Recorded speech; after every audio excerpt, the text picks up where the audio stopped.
दोस्तों, पेगासस जासूसी रिपोर्ट को लेकर जो सुप्रीम कोर्ट का आदेश है उसके बारे में आपको बताएंगे इस वीडियो में। जस्टिस सूर्यकांत और जस्टिस एन कोटेश्वर सिंह की जो बेंच है, उनका कहना हुआ कि देश की सुरक्षा और संप्रभुता से जुड़ी हुई किसी भी रिपोर्ट का खुलासा नहीं किया जा सकता। पेगासस काफी चर्चित केस रहा है। बेंच ने इस सुनवाई में कहा कि व्यक्तिगत आशंकाओं का समाधान किया जा सकता है, लेकिन टेक्निकल पैनल की रिपोर्ट सड़कों पर चर्चा के लिए नहीं हो सकती और इस बात की जांच करनी होगी कि जानकारी किस हद तक साझा की जा सकती है। इस पर जो अगली सुनवाई है वो होनी है 30 जुलाई को। अब 2021 में एक पोर्टल ने अपनी रिपोर्ट में ये दावा किया था कि केंद्र सरकार ने 2017 से 2019 के दौरान करीब 300 भारतीयों की पेगासस स्पाईवेयर के जरिए जासूसी की है। इसमें पत्रकार भी थे, वकील भी और सामाजिक कार्यकर्ता, विपक्ष के नेता, बिजनेसमैन, ये सब शामिल थे।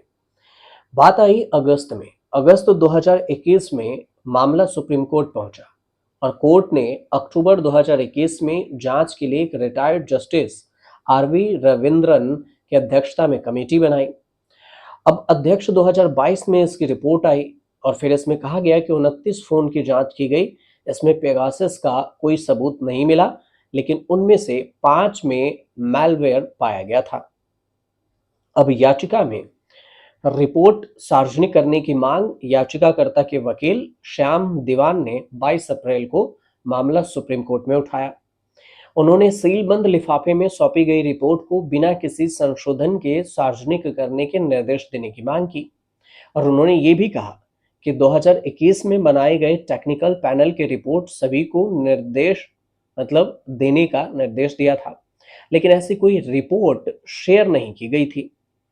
अब पेगासस मामले में पत्रकार परंजय गुहा ठाकुरता की ओर से जो पेश हुए वकील कपिल सिब्बल, उनका कहना हुआ कि व्हाट्सएप ने खुद ही खुलासा किया है कि हैकिंग हुई थी और उस समय सुप्रीम कोर्ट के जस्टिस ने हैकिंग होने के संकेत नहीं दिए थे। यहां तक कि एक्सपर्ट ने भी ऐसा नहीं कहा था और अब आपके पास व्हाट्सएप से मिला सबूत है तो फिर हम उसे सार्वजनिक करेंगे। पेगासस जांच रिपोर्ट का संशोधन हिस्सा उन लोगों को मिलना चाहिए जिनकी जासूसी हुई है। ये कपिल सिब्बल का कोर्ट के सामने दलील हुआ। अब हालांकि केंद्र की तरफ से जो सॉलिसिटर जनरल तुषार मेहता है, उनका कहना हुआ कि आतंकवादियों के खिलाफ स्पाईवेयर का इस्तेमाल करने में कुछ भी गलत नहीं है और उन्हें निजता का अधिकार नहीं दिया जा सकता है। अब ये मामला को थोड़ा सा और पीछे ले चलते हैं। भारत ने 2017 में इजराइल से खरीदा था पेगासस। भारत सरकार ने 2017 में इजरायली कंपनी एनएसओ ग्रुप से जासूसी सॉफ्टवेयर पेगासस खरीदा था। इस सॉफ्टवेयर को 2 अरब डॉलर करीब करीब 15,000 करोड़ रुपए की डिफेंस डील में खरीदा गया। इस डील में भारत ने एक मिसाइल सिस्टम और कुछ हथियार भी खरीदे और इस बात का खुलासा अमेरिकी अखबार न्यूयॉर्क टाइम्स ने अपनी रिपोर्ट में किया था। अब जो कोर्ट की बात आई तो कोर्ट में हो रहा था। कोर्ट में लाइव लॉ की रिपोर्ट ये कहती है कि जस्टिस सूर्यकांत ने सीनियर एडवोकेट दिनेश द्विवेदी को जवाब देते हुए कहा कि अगर देश स्पाईवेयर का इस्तेमाल कर रहा है तो इसमें गलत क्या है। स्पाईवेयर होना भी कुछ भी गलत नहीं है, इसका इस्तेमाल किसके खिलाफ किया जाता है, सवाल ये है और हम देश के सिक्योरिटी से समझौता नहीं कर सकते, इसलिए हम इसके बारे में कोई टिप्पणी नहीं करना चाहते।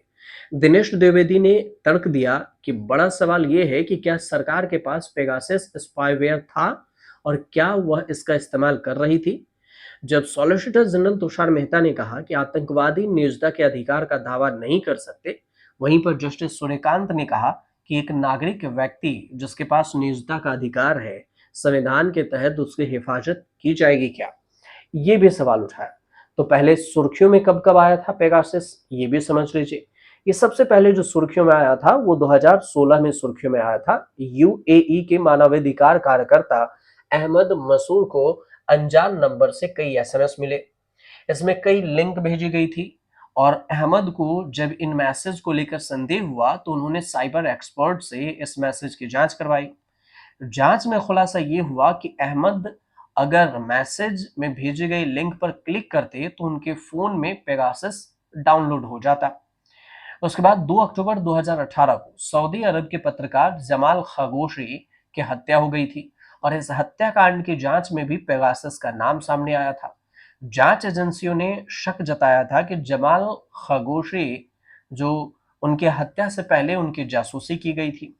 2019 में भी पेगासस सुर्खियों में आया था। तब व्हाट्सएप ने कहा था कि पेगासस के जरिए करीब 1400 पत्रकार और मानवाधिकार कार्यकर्ताओं को कि जो व्हाट्सएप है उनकी जानकारी उनके फोन से हैक हो गई। अब इस मामले को कांग्रेस के नेता दिग्विजय सिंह ने राज्यसभा में जोर शोर से उठाया था और सरकार पर कई सारे आरोप भी लगाए थे। इसके अलावा मैक्सिको सरकार पर भी स्पाईवेयर को गैर कानूनी तरीके से इस्तेमाल करने के आरोप लगे थे। 2021 में दुनिया भर के 17 न्यूज ऑर्गेनाइजेशन के एक ग्रुप ने बड़े पैमाने पर डेटा लीक की जांच की और 50,000 फोन नंबरों की एक लिस्ट सामने आ गई। इसमें दावा ये किया गया कि पेगासस सॉफ्टवेयर के जरिए इन नंबरों की जासूसी की गई। इसमें 300 से ज्यादा जो फोन नंबर थे वो भारतीय थे। अब भारत में कांग्रेस के नेता राहुल गांधी, पूर्व चुनाव आयुक्त अशोक लहवासा, तृणमूल कांग्रेस के नेता अभिषेक बनर्जी और कई पत्रकार कार्यकर्ताओं के नाम लिस्ट शामिल थे। अब इस खुलासे के बाद विपक्ष ने मोदी सरकार के खिलाफ जमकर हमला बोला था। कहा था कि मोदी सरकार जासूसी करवा रही है। अब कोर्ट में जो वकील पेश हुए कपिल सिब्बल, उन्होंने दलील क्या दी अंत में ये भी समझिए। याचिकाकर्ता की तरफ से पेश हुए सीनियर एडवोकेट कपिल सिब्बल ने अमेरिकी जिला न्यायालय के एक फैसले का हवाला दिया जिसमें यह कहा गया था कि इजराइल स्थित स्पावियर फॉर्म एनएसओ ग्रुप ने व्हाट्सएप को हैक करने के लिए पेगासस मालवेयर का इस्तेमाल किया और कहा कि फैसले में भारत को प्रभावित देशों में से एक के रूप में पहचाना गया। जस्टिस सूर्यकांत का कहना यह हुआ कि सुप्रीम कोर्ट ने फैसला सुनाया और आरोपों की जांच के लिए जस्टिस रविंद्रन की अध्यक्षता में एक समिति गठित की। अदालत कहा कि स्पाईवेयर में कथित दुरुपयोग पर एक्सपर्ट कमेटी की रिपोर्ट को पब्लिक नहीं किया जा सकता क्योंकि ऐसा करने में मामला सड़क पर बहस का मुद्दा बन जाएगा। कोर्ट ने यह जरूर कहा कि हाँ, व्यक्तिगत आशंकाओं पर बात की जानी चाहिए, लेकिन इसे सड़कों पर चर्चा के लिए दस्तावेज नहीं बनाया जा सकता है। तो पेगासस को लेकर जो सुप्रीम कोर्ट में मामला पहुंचा था उस पे जो कोर्ट का जो टिप्पणी है वो सामने आया और उसी को लेकर हमने ये जानकारी आप तक पहुंचाई। ये अब जो 30 जुलाई को सुनवाई होगी उसके बाद क्या कुछ होगा फिर हम आपको बताएंगे कि क्या कुछ इस पर अपडेट आया। फिलहाल आपको अगर जानकारी सही लगी हो तो हमारे चैनल से जरूर जुड़िए, शेयर कीजिए और कमेंट जरूर कीजिए।